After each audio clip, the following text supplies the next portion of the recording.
Salut à tous, aux quatre coins du monde, certaines personnes disent être en lien avec une source synonyme de sagesse et d'enseignement. Pour Kayara, que je vais avoir le plaisir de recevoir dans un instant, cette source est plutôt féminine. Et c'est ce que je vais tenter de découvrir sur BTLV.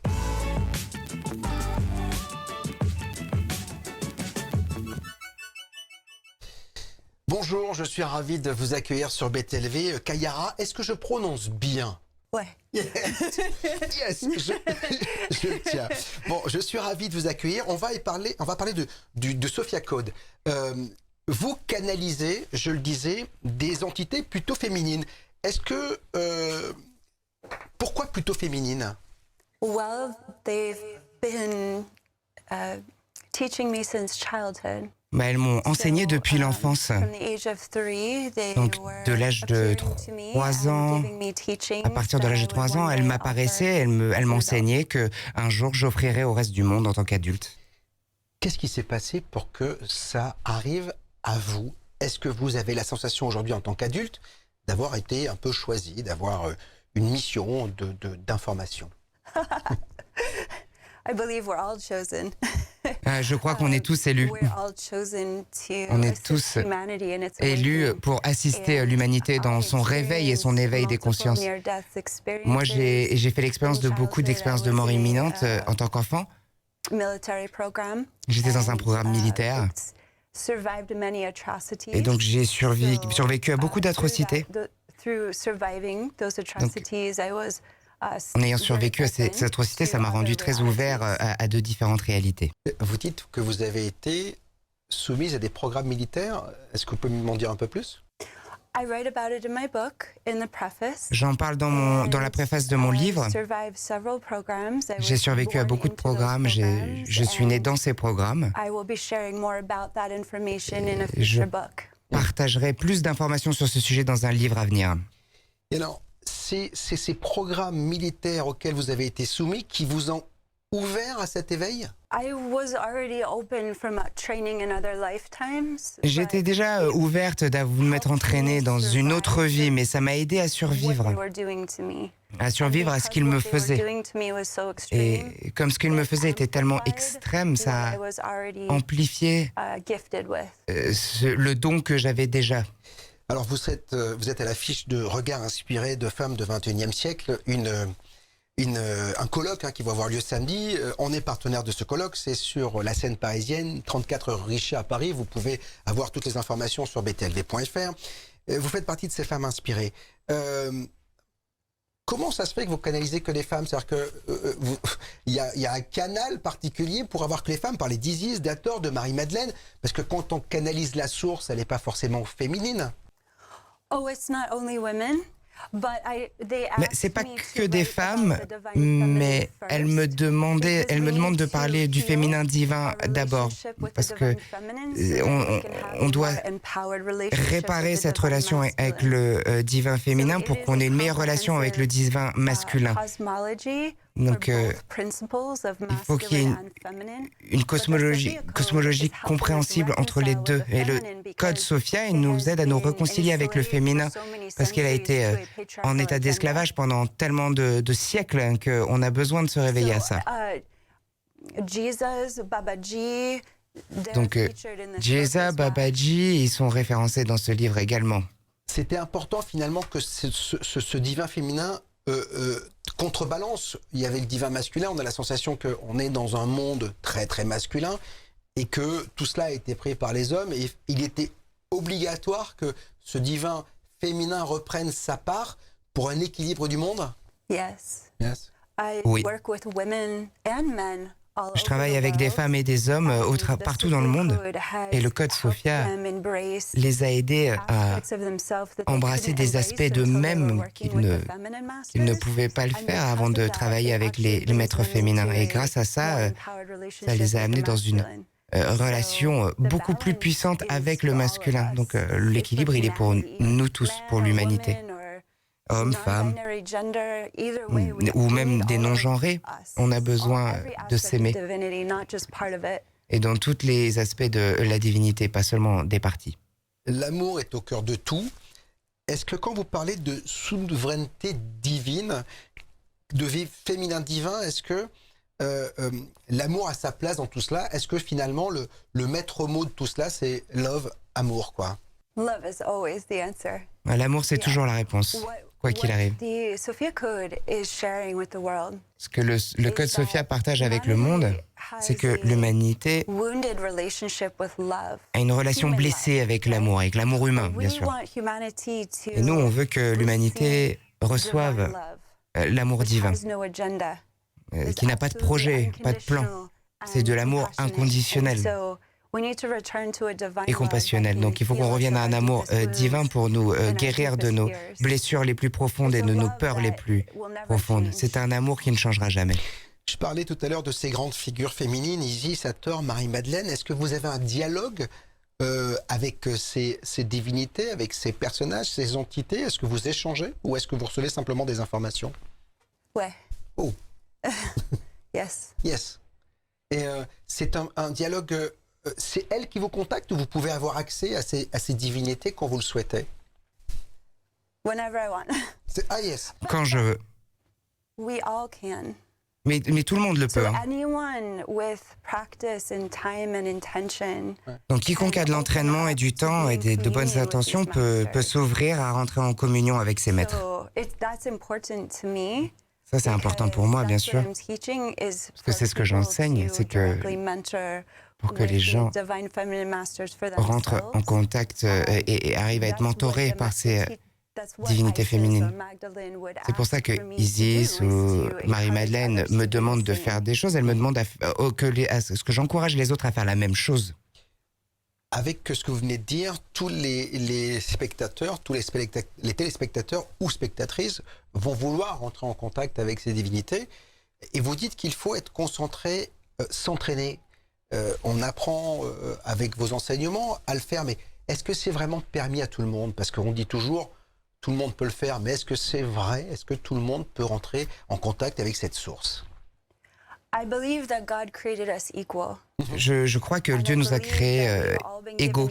Et je crois qu'on a tous ces dons. Certains les utilisent depuis beaucoup de vies, depuis plusieurs vies. Donc pour ces gens, c'est plus facile de faire marcher l'interrupteur et de retourner à ses pratiques. C'est comme si vous pratiquiez le piano dans une autre vie, vous commencez le piano en tant qu'enfant et puis d'un coup vous savez jouer. Cependant, je crois que c'est un don et un talent que si quiconque y a une motivation sincère pour s'ouvrir à cette communauté, ils peuvent s'entraîner. C'est comme un muscle. Il faut exercer le muscle spirituel. C'est pour tout le monde s'ils le choisissent. Et je crois que beaucoup de gens ont peur d'être en communion et d'entendre plus qu'ils ne le réalisent en permanence. Donc si on peut arrêter d'avoir peur de ça, alors on peut l'accepter complètement et n'en ressentir que plus de puissance. Est-ce que ces divinités prennent de plus en plus d'importance, se font entendre de plus en plus parce que le monde dans lequel on vit nous a éloignés de ce qu'on était vraiment, nous aussi une petite part finalement de cette source? Le monde dans lequel on vit nous pousse, nous, à être plus proactifs. Elles, les entités divines, elles ont toujours été proactives. C'est l'humanité qui prend son temps. Et maintenant, les temps dans lesquels on vit est tellement polarisé, on vit dans une lumière tellement extrême ou une obscurité tellement extrême, et on a créé cette situation nous-mêmes. Donc on peut créer aussi notre éveil spirituel, si on le choisit, évidemment, à participer à ça. Donc ça, c'est vraiment une grosse action que le Sophia Code, le Code Sophia nous demande d'accepter, délivrer le message des maîtres d'une manière très physique, finalement, c'est très important. La France est le premier pays dont les droits de traduction ont été donnés, car vous dites que la France a un rôle à jouer et il est important ce rôle. Alors, vous êtes en France, merci d'être venue, vous êtes californienne. Quel est le rôle de la France dans tout cela? Oh my goodness, we've had many requests. Oh mon Dieu, on a eu beaucoup de demandes pour que le Code Sophia soit traduit dans beaucoup de langues. Et on a choisi la langue française en premier. Enfin, pas moi. Les maîtres l'ont choisi. Et je mentionne Jeanne d'Arc dans le livre. Je crois qu'elle a un grand rôle dans ce ministère. Elle fait partie de l'ordre de Marie-Madeleine.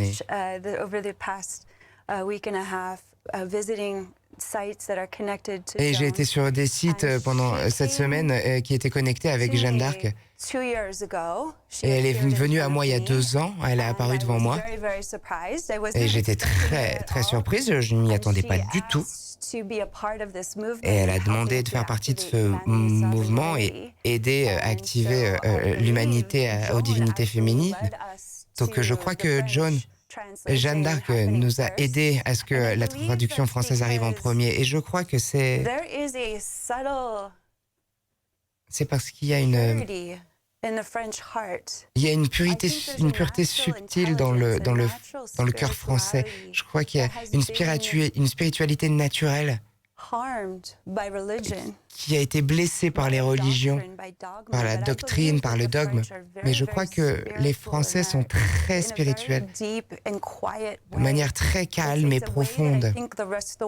C'est une manière dont je crois que le reste du monde pourrait vraiment apprendre.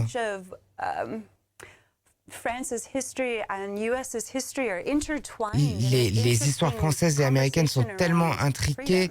Il y a des conversations tellement intéressantes autour de la liberté. Et c'est à ça qu'on travaille, à la liberté de l'humanité et au retour. Pour que l'humanité soit réconciliée avec la vérité de sa souveraineté spirituelle. Et que des archétypes spirituels comme Jeanne d'Arc, qu'elle assiste ces autres maîtres cités dans le bouc, je crois que tout ça c'est orchestré de manière divine. Enfin, en tout cas, c'est ce que je pense. Moi, je prends juste les ordres. Le monde est plutôt sombre. On regarde les informations, c'est que des meurtres, que des crimes, que des guerres, etc. On a la sensation qu'il y a 2 mondes. Il y a le monde sombre dans lequel on veut nous garder, on veut garder le peuple, et il y a le monde de la lumière dont vous parlez. Est-ce que vous comprenez pourquoi on veut garder le peuple dans cette obscurité? Je crois que les gens qui sont venus ici pour attraper la lumière, comme vous, comme moi, comme tous les gens merveilleux avec qui on travaille tous les jours et qui amènent plus de lumière dans ce monde, on croit qu'on construit des ponts pour que ces gens qui sont emprisonnés dans ce monde sombre et obscur, pour qu'ils se débrouillent pour se libérer. Et qu'il marche dans le monde dans lequel on vit et qui est plein de lumière. Donc c'est comme s'il y avait 2 réalités parallèles qui vivaient côte à côte. Mais in fine, au travers de la conscience du Code Sophia, la lumière qu'on amène ici est tellement claire et tellement invincible. Il faut qu'on y croie en cette lumière. Il faut qu'on croie en nous-mêmes. Il faut qu'on croie en l'amour divin. Et en le faisant, en renforçant ses muscles, en faisant corps avec ces principes de divinité à l'intérieur de nous, on crée des ponts de lumière qui sont assez grands pour qu'assez de gens puissent marcher sur ces ponts vers notre monde de lumière, qui va dissoudre l'obscurité au final. Il y a une multiplicité, une expansion de lumière. La lumière est 1 million de fois plus puissante que l'obscurité, mais il faut qu'on y croie, il faut qu'on se en rappelle. Il faut qu'on le vive. Et c'est ça que le Code Sophia nous apprend. Comment faire corps avec votre propre lumière divine et faire irradier cette lumière dans les endroits les plus sombres pour que ça devienne un médicament pour ce monde. Un médicament angélique ou divin, peu importe comme vous voulez l'appeler ici dans ce monde. Parce que la vraie difficulté, c'est de s'affranchir de ce côté sombre. C'est ce qu'on apprend dans le Code Sophia, c'est-à-dire qu'on peut véritablement arrêter de se mettre des boulets aux pieds pour dire on va enlever ces boulets, on va pouvoir courir vers la lumière. La lumière qui est en nous a besoin d'intégrer l'obscurité.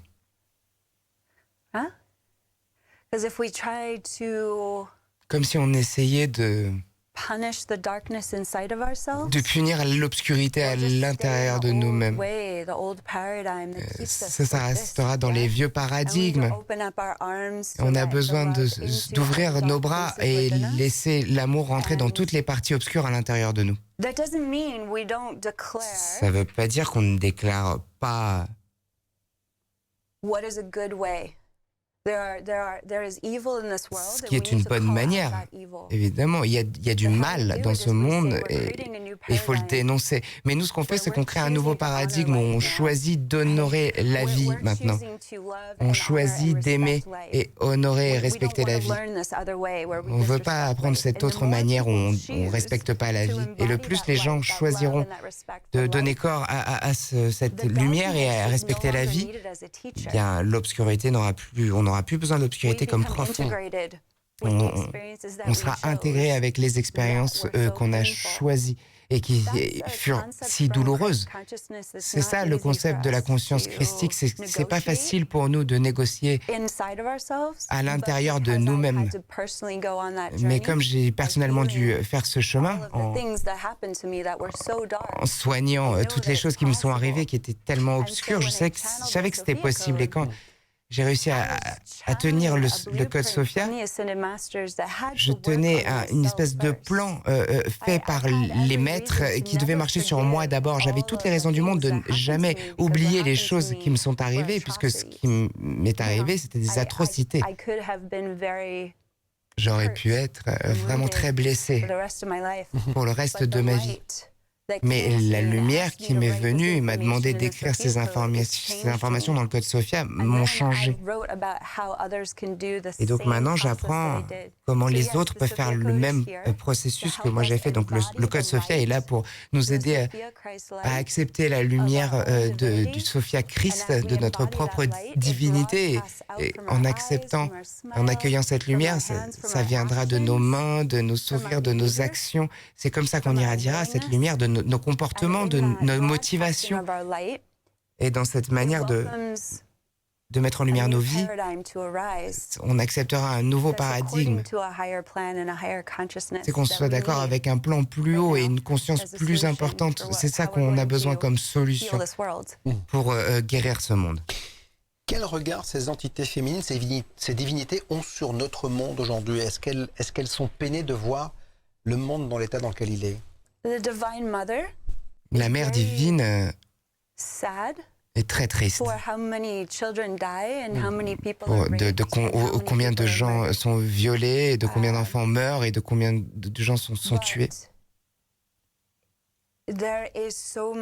Mais il y a tellement d'amour pour nous. Ce serait comme si ils nous regardent comme des petits enfants qui ne savent pas ce qu'ils font. Et on a besoin de grandir et de devenir des adultes et arrêter de se traiter les uns les autres comme des enfants. Vous savez, les bébés, ils se battent à propos de leurs jouets et ils se tapent dessus. C'est comme ça. Et donc, ils nous invitent à la maturité spirituelle. Ils ont une infinité de compassion et de grâce et de compréhension pour notre processus d'apprentissage, mais maintenant, là, il y a un déclic qui dit « c'est maintenant, si vous ne grandissez pas maintenant, que va-t-il arriver à votre magnifique planète ?» puisque la planète est en train d'être détruite. Donc, on a besoin, il y a un déclic des masters, des maîtres qui disent « Bon, nous, on a été très patients et on vous aimera toujours et on respectera toujours votre courbe d'apprentissage, mais maintenant, il faut que vous soyez plus actifs et plus motivés dans notre co-création de la solution. Est-ce que la différence entre la divinité et l'être humain, c'est le non-jugement de la part des divinités? C'est-à-dire qu'elles ne nous jugent pas, ces divinités, elles nous laissent évoluer?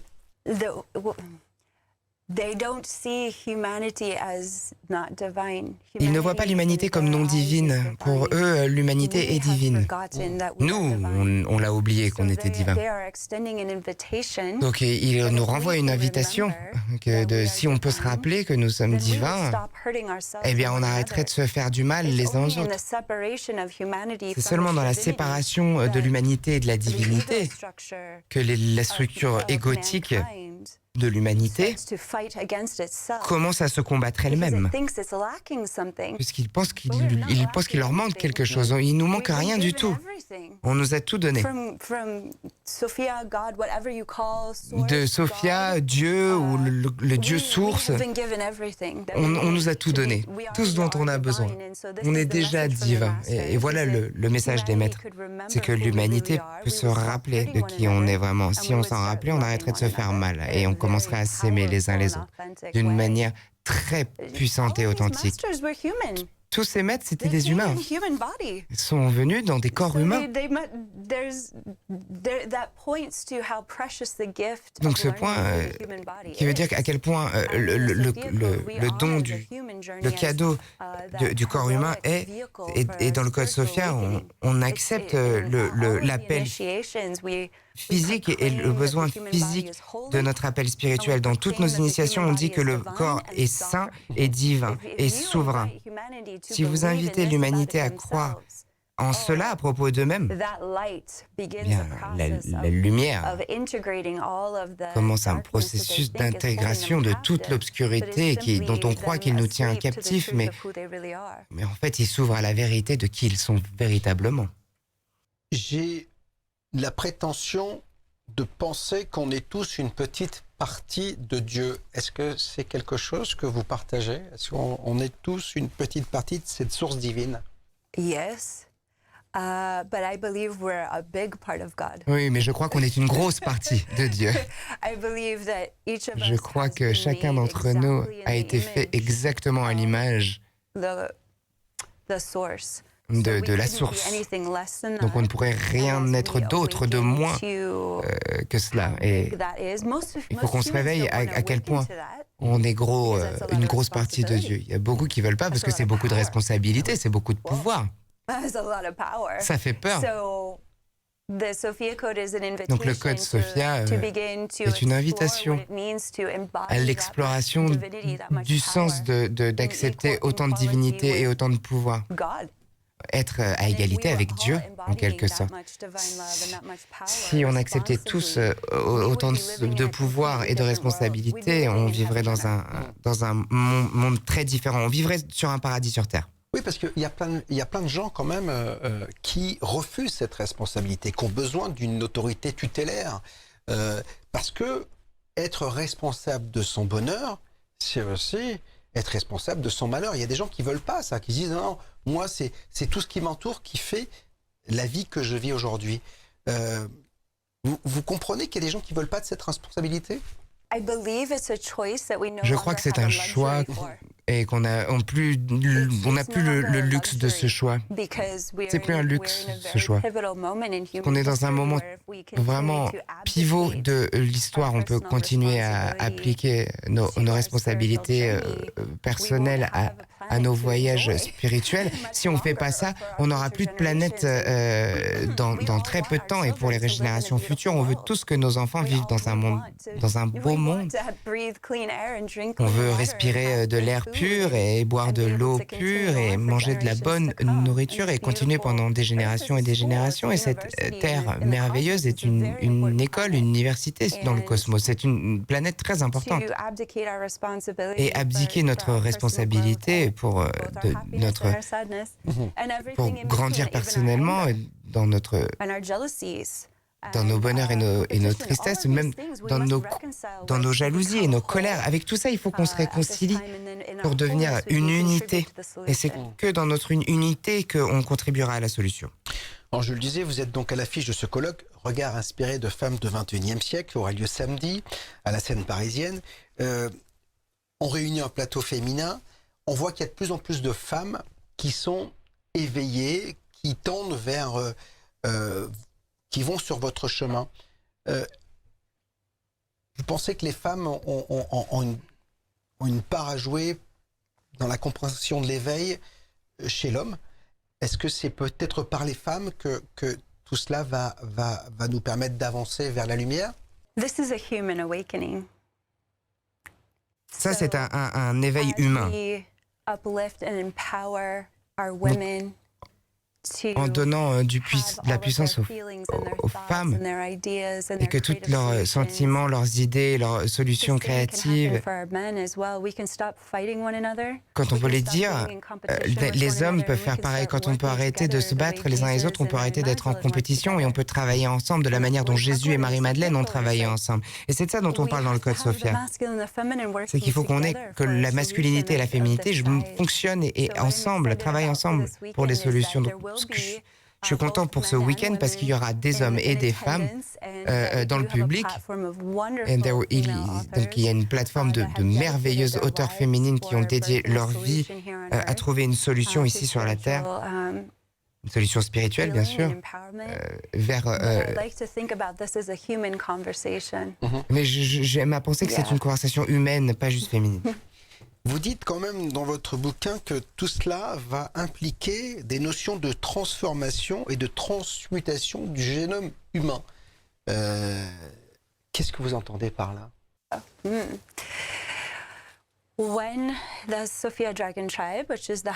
Quand la tribu Sophia Dragon est venue me voir avec ce message, ce codex, en quelque sorte, qu'ils m'ont demandé d'écrire, ils m'ont montré, j'ai passé beaucoup d'années en méditation profonde et en solitude, juste être avec les maîtres. Et ce qu'ils m'ont montré, c'est que au niveau subatomique, l'ADN, il y a un plan des chromosomes cristallins.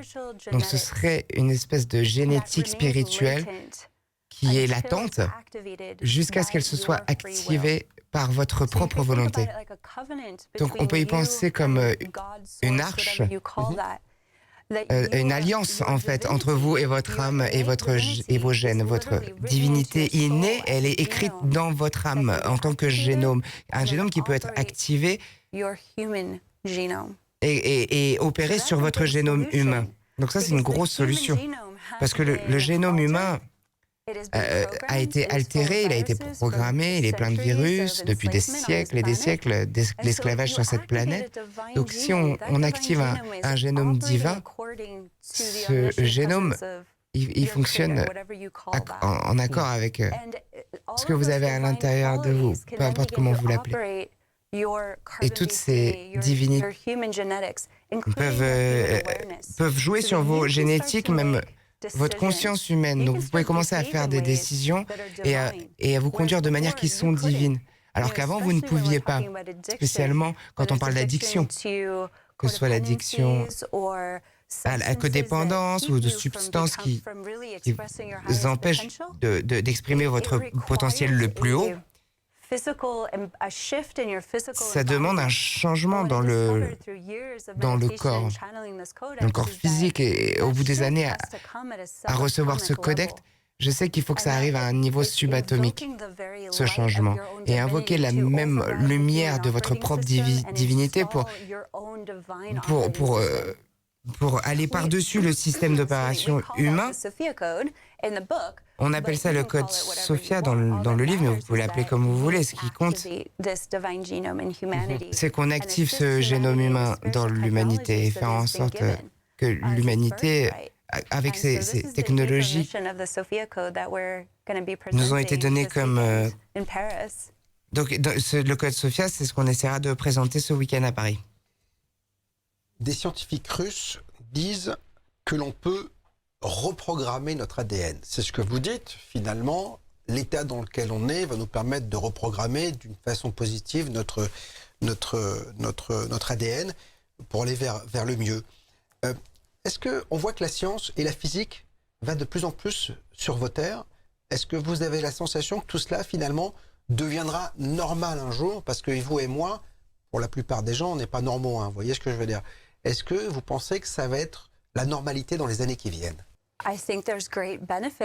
Je crois qu'il y a de grands bénéfices à ce que la science rattrape ce que savent les maîtres depuis si longtemps. Et je crois que quand l'humanité rattrapera ce qui se passe dans le Code Sophia, et on l'a déjà vu avec des milliers de gens autres. C'est un best-seller, le livre, dans le monde entier. Et le 4e jour où il a été sorti, c'est devenu un ambassadeur national dans tout le monde. Donc, ça fait 3 ans qu'on voit des résultats incroyables.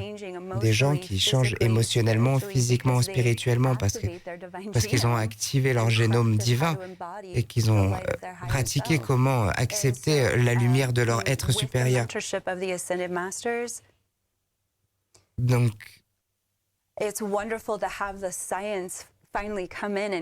avec tout ce qu'on nous a appris les maîtres, c'est génial que la science arrive et qui confirme ce que j'ai découvert pendant des années de méditation et parler directement avec la source. Et ces connaissances vont continuer à grandir pendant les prochaines 20 années. Et c'est une conversation qu'il faut avoir parce que ce qui va arriver, ce qui arrive déjà avec l'intelligence artificielle, c'est gros, c'est très gros. Et il faut qu'on comprenne la gravité de comment le corps va être influencé par nos pensées, à quel point nos esprits sont influencés par ce qu'on se dit à nous-mêmes et ce qu'on croit. Donc le Code Sophia,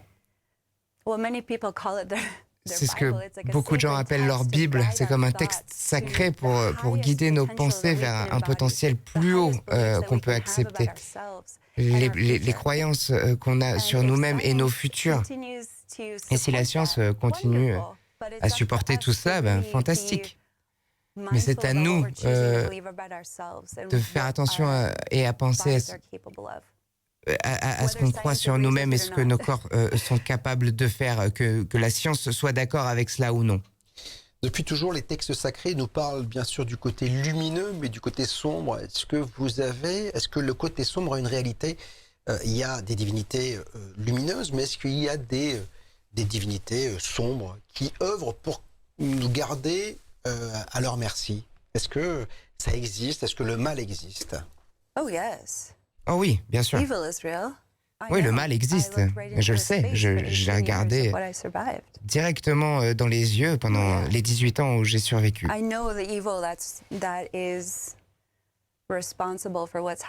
Je sais quel mal est responsable pour ce qui se passe sur cette planète de manière très intime. Mais ça ne veut pas dire qu'il n'y a pas de solution. On expérience ce niveau d'obscurité pour invoquer la lumière. Et tant qu'on ne comprendra pas qu'on a besoin du mal pour invoquer la lumière à l'intérieur de nous, le mal continuera à se perpétuer. Mais si on se réveille et qu'on décide, on veut pas, je ne veux plus jamais oublier ma lumière, je veux vivre dans cette lumière et assumer cette lumière pour toujours. Eh bien, on n'a plus besoin des enseignements du mal et de l'obscurité pour vous rappeler que vous êtes la lumière. Vous voyez, il y a ces rôles qui sont joués. Et une fois qu'on n'en a plus besoin, ils peuvent disparaître tout simplement. Ça, c'est la conscience christique. Vous avez parlé en tout début d'émission des expériences que vous avez vécues, des sorties de corps. Il y a des expériences de mort imminente aujourd'hui qui nous laissent entrevoir l'après. Est-ce que la vie telle qu'on la connaît, de chair et de sang, n'est qu'un passage ou n'est qu'une étape dans le processus de l'humain dans cet univers? La Terre est une université. Et vous pouvez venir dans cette université aussi souvent que vous en avez besoin. Si vous demandez à y entrer et que vous êtes accepté comme une université. Mais l'au-delà, il y a tellement d'autres endroits où on peut vivre, tellement d'autres planètes sur lesquelles on peut vivre, des royaumes beaucoup plus élevés vers lesquels on peut aller. Il n'y a aucune limite à ce que vous pouvez expériencer dans le multivers. Il n'y a qu'un seul univers, il y a beaucoup d'univers interconnectés, des univers parallèles, même à ce moment, là tout de suite, en ce moment, vous et moi, on vit des vies parallèles qu'on ne pourrait pas compter simultanément. Donc on vit dans un champ quantique de possibilités. Et oui, la nature de la réalité est infinie. Et quand j'ai eu mes expériences de mort imminente, mais nombreuses, j'allais vers la lumière et les maîtres me montraient plusieurs royaumes, plusieurs réalités. Donc oui, ça c'est juste une étape. Et je crois que ça aide les gens qui ont beaucoup peur de la mort de savoir ça. Cet univers est rempli d'amour divin. Et bien sûr que les gens qu'on aime nous manquent quand ils continuent leur voyage, mais ils vont bien. Ils vont bien, il n'y a pas de problème. Cet univers est rempli d'endroits pleins d'amour où les gens peuvent aller. Il y a aussi des mauvais endroits où les gens peuvent aller. S'ils veulent continuer à vivre dans la souffrance et la douleur, ils peuvent le faire dans d'autres endroits également. On ne comprend pas à quel point on a la liberté d'aller où on a envie d'aller et de faire ce qu'on veut faire et de participer à ce à quoi on a envie de participer. C'est ça que le Code Sophia est. Et c'est à ça que ça nous réveille. Et c'est, vous avez vraiment une grosse responsabilité avec votre liberté de choix. Vous devriez l'utiliser. Vous pourriez faire des choix très puissants qui ne vous affecteraient pas seulement dans cette vie, mais dans toutes vos vies à venir. Alors justement, les choix, ils sont importants. Nos vies, est-ce qu'elles ont une influence sur ce qu'on va vivre après, dans un autre état? Alors, on parlait du bien et du mal. Les textes sacrés, une certaine religion nous parle du paradis et de l'enfer, etc. Est-ce que nos actions aujourd'hui vont avoir une incidence sur ce que nous allons vivre après dans un autre état? Ça n'est que logique. Il ne faut pas que ce soit forcément une réponse spirituelle et il ne doit pas y avoir forcément le mot karma là-dessus. Si vous y pensez, si vous traitez bien vos enfants, il y a de bonnes chances qu'ils vont grandir et être des adultes en bonne santé et sains. Ça ne veut pas forcément dire ça, mais vos choix sur la manière dont vous allez élever vos enfants ou ce que vous mangez va influencer votre corps plus tard. Donc, comment est-ce que ce principe ne pourrait pas s'appliquer également à nos âmes? On ne se comporte pas bien pour impressionner un Dieu dans le ciel. On apprend à se comporter correctement pour pouvoir vivre comme des maîtres vivants. C'est pour ça qu'on vient sur cette planète. On vient ici pour grandir, pour penser de nouvelles pensées, pour créer des choses qui n'ont jamais été créées auparavant, pour aimer d'une manière dont on n'avait jamais aimé auparavant. On est sauvagement curieux sur à quel point où est-ce que nos esprits peuvent aller. Et notre planète est addictée au fait de penser de petites pensées de nous-mêmes. Et au travers du Code Sophia, quand on invoque ces choses sur nous-mêmes et qu'on parle à ces divinités et qu'on leur demande pourquoi est-ce qu'on est venu ici, on est venu ici pour se découvrir juste à quel point on est puissant et à quel point nos choix ont un énorme impact sur nos vies et sur la vie des autres. Si on peut commencer à prendre des responsabilités pour nos choix et à quel point nos choix impactent non seulement nous-mêmes mais les autres dans notre réalité, bien on pourra avoir une relation très heureuse avec cela. Est-ce qu'il n'y a pas une raison à tout ce que vous faites? Moi, je veux vivre personnellement dans ce monde où tout ce que je fais a un but. Non? Pourquoi est-ce qu'on viendrait ici sinon?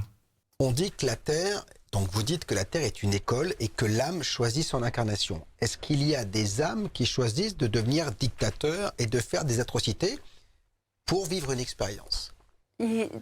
Il y a beaucoup d'âmes dans cet univers qui ont oublié qu'elles sont divines. Et comme elles ont oublié qu'elles sont divines, elles ressentent une telle séparation avec le divin qu'elles essayent, comme des vampires, de sucer la divinité des autres. Et si ça arrive assez longtemps, ça devient un système d'esclavage. Parce qu'ils croient qu'ils ne peuvent recevoir de la force de vie que d'autres gens, d'autres âmes, puisqu'ils pensent qu'ils sont vides de leur propre force vitale. Donc, en activant notre propre divinité souveraine, en vivant cette lumière, ce qui se passe, c'est qu'on se rappelle, on n'a pas à participer à cet esclavage. On n'a plus à le faire. Et en choisissant de ne plus participer à cet accord inconscient entre les esclavagistes et les esclaves, ça libère ces gens. Et alors, là où il faut qu'ils commencent à penser de nouvelles choses, et il faut qu'ils soient matures spirituellement pour arriver au-delà de l'attitude vampirique. Donc, ils se choisissent eux-mêmes parfaitement dans leur rôle de dictateur, puisqu'ils ne sont pas très évolués spirituellement, tout simplement. Donc dans ce rôle-là, c'est un rôle qui est parfait pour eux. Et c'est à nous de se déconnecter de cet accord. Et si on le fait, nos vies vont leur apporter une solution qui leur fera peut-être penser d'une manière différente et plus évoluée sur eux-mêmes et leur voyage personnel. Est-ce que ça fait sens ce que je dis? Oui, complètement. Est-ce que vous avez la sensation, on dit parfois qu'on a tous une mission, est-ce qu'on arrive sur cette terre avec une mission? Yes, to varying degrees. Oui, à des degrés différents, bien sûr. Il y a des gens qui viennent avec des missions ordonnées très, très, très claires. Puis il y en a qui viennent avec des objectifs personnels. Mais bon, des objets personnels, ça peut être très bon aussi. Il y a des sages qui ont jalonné l'histoire de l'humanité, des gens qui ont marqué, des prophètes, et puis des sages ou des personnes qui ont une aura, un altruisme débordant. Est-ce que c'est ce qu'on appelle de vieilles âmes? Parce qu'on parle de, quand les gens de la sagesse, on dit que ce sont des vieilles âmes et finalement qu'elles ont fini leur apprentissage et qu'elles peuvent repartir. C'est ce que vous pensez aussi?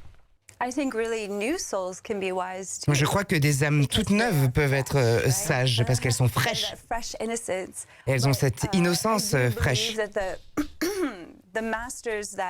Je crois que les maîtres servent l'humanité, mais aussi d'autres systèmes planétaires. Une âme est éternelle. Même si ce n'est pas toujours très confortable, mais l'âme adore évoluer au travers de millénaires. Et pourquoi on fait évoluer nos âmes? C'est pour servir les autres et pour servir l'éveil des autres. Donc quand vous arrivez en contact avec une âme maîtresse, un maître, comme celle dont je parle dans le Code Sophia, ils influencent des milliers de gens, puisque ça génère une énergie dans l'âme qui est une énergie abondante, qui n'arrête pas de couler et qui est donnée très généreusement aux autres sans même y penser. Et ça cultive.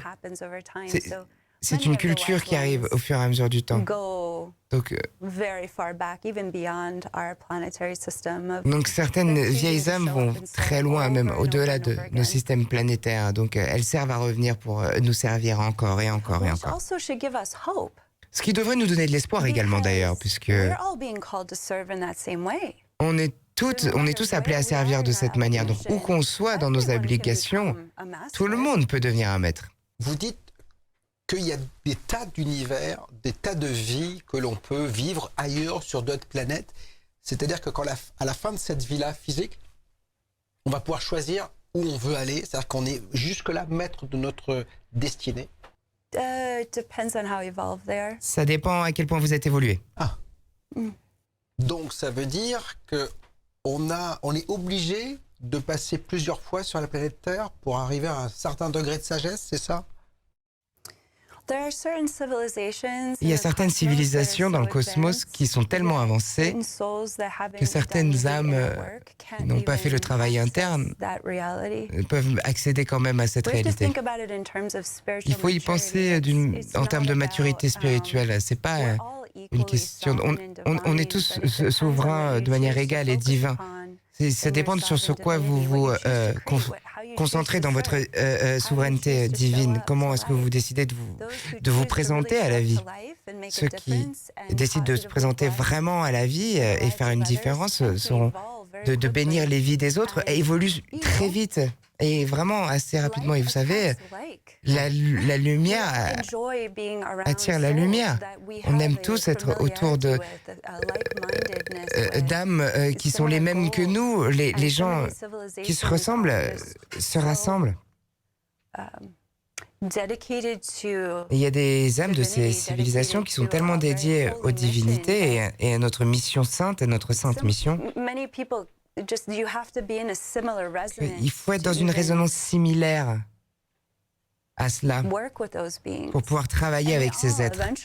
Et tous, au final, on ira là-bas, dans ce sens-là. Mais où est-ce que vous en êtes dans votre évolution et quelles sont vos priorités? Tout le monde a des priorités différentes. Et il ne faut pas que... Ça ne veut pas dire que certains ont tort dans leurs priorités. C'est nos choix qui comptent, finalement. Il y a des civilisations qui sont beaucoup plus évoluées spirituellement. Est-ce qu'il en existe des moins évoluées spirituellement que celles que nous avons sur la Terre? Yes. Oui. Certaines qui sont beaucoup plus évoluées que nous, qui essayent de contrôler l'humanité également. Oui. Donc, vous savez, la conscience est partout, dans tous les spectres. Comme on a, il y a le petit insecte et le lion. Il y a tout, et au milieu, il y a toutes les formes d'évolution et toutes les formes de vie. Je suis en train de regarder une série qui s'appelle La Guerre des Mondes. Et dans cette série, une civilisation veut s'emparer de l'humanité. Est-ce qu'il y a d'autres civilisations qui ont des vues sur la planète Terre et qui pourraient avoir des vues négatives sur cette planète et peut-être avoir... Parce que la Terre est une des planètes les plus belles quand on la regarde. Est-ce qu'on fait des envieux? J'ai rencontré des êtres de différentes races qui contrôlaient les gens qui étaient dans le programme militaire. Donc oui. Il n'y a pas à regarder si profondément pour voir qu'il y a des choses inhumaines qui se passent sur cette planète. Je ne crois pas que le cœur humain soit capable de toutes les atrocités qu'on vit ici, sans l'influence d'autres êtres qui n'ont pas de sentiments, qui n'ont pas de corps émotionnel, un système émotionnel avec lequel les humains sont construits. Je crois qu'il y a des espèces qui n'ont pas accès à ces sentiments. Et donc, quand ils se servent des humains pour faire des choses monstrueuses, eh bien, ils ressentent sans faire exprès ce qu'on ressent. Et ça va jusqu'à cette histoire, on revient à ce truc de... Ils pensent être séparés de leur divinité, ils pensent qu'ils n'ont pas été créés de manière égale. Et donc, ils regardent des moyens de s'intégrer à ce que nous on a naturellement, parce qu'on ressent l'amour, on ressent nos sentiments. Ça, c'est une richesse spirituelle, vraiment. C'est pas quelque chose qu'il faut qu'on minimise. C'est vraiment gigantesquement avancé de pouvoir ressentir autant qu'on ressent, de ressentir la compassion, la générosité, la gentillesse. Tout ça, c'est une richesse spirituelle qu'il faut qu'on arrête de minimiser et qu'on commence à célébrer et à honorer et à respecter. Le plus on honorera et respectera qui nous sommes en tant qu'espèce, le moins les autres espèces pourront prendre avantage de nous. On a parlé en tout début d'entretien d'amour, on disait que l'amour est essentiel. C'est quelque chose, moi, qui me fascine, l'amour. Tant je n'arrive pas à l'expliquer. D'ailleurs, pas beaucoup de scientifiques arrivent à l'expliquer aussi. Mais quoi qu'il en soit, est-ce qu'il y a des civilisations qui ressentent encore plus l'amour qu'on le ressent nous? Et ils nous apprennent comment aimer. Et mieux encore, ils nous apprennent qu'on a une capacité pour l'amour dont on essaye de se rappeler. On ne manque de rien, bien sûr. Comme la tribu Dragon Sophia,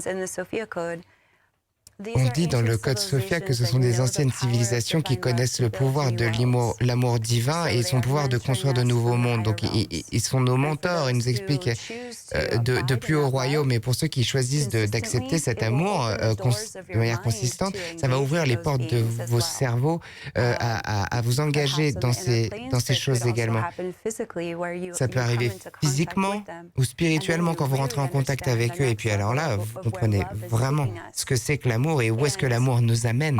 Et in fine, c'est la solution. Que cette guerre globale qu'on vit, c'est que quand les gens font un pas vers l'amour divin. Il y a un médicament, il y a un sauvetage pour toute l'humanité. L'amour crée des liens sacrés sur comment traiter et respecter la vie du corps humain. Et l'autre chose, d'ailleurs, c'est les atrocités qu'on voit. Donc l'amour divin, c'est aussi cette énergie de maman ours qui vient à nous au travers de nos cœurs. Une planète peut être influencée par d'autres, ne pourrait pas être influencée par ces autres espèces si on s'aimait plus. Si on comprenait vraiment à quel point on est venu ici pour s'aimer, alors on sera invincible à toutes les choses qui essayent de nous attaquer ou de nous tirer vers le bas ou de nous rendre à l'état d'esclave. Parce que things ping off of it that can't penetrate, right? It would be like shooting an arrow at someone, but if there's enough love there, the arrow is going to bounce off of them. Parce que s'il y a assez d'amour et qu'on tire une flèche quelque part, l'amour, la flèche rebondira sur cet amour. C'est le principe universel le plus important du cosmos. Donc, bien sûr, il y a des civilisations qui nous attendent, d'ailleurs. Ils pensent, ils nous voient comme des enfants spirituels qui apprennent à grandir et à être des adultes, comme des adultes spirituels. Vous l'aurez compris, l'amour est le meilleur et le plus beau des boucliers contre la flèche. Merci Kayara d'être venue sur BTLV pour le Code Sophia. C'est aux éditions Ariane. Bien sûr, vous allez pouvoir vous procurer cet ouvrage avec le replay, le podcast de cette émission. On va vous retrouver samedi pour ce colloque. Ces regards inspirés de femmes du 21e siècle. C'est l'occasion, bien sûr, pour les éditions Ariane, bien de vous faire découvrir tout un tas de ces auteurs. Et il y a Jessie Bira, qu'on a reçu, Rosanna Narducci, mais aussi Kayara, ou encore Sophie Andrieux, qui était avec nous cette semaine dans Les Affranchis de l'Info. Bon, et bien d'autres, donc elles sont 6 et elles seront là samedi 9 novembre, 34 rue Richer à Paris, dans le 9e arrondissement. Mille merci d'avoir été avec nous.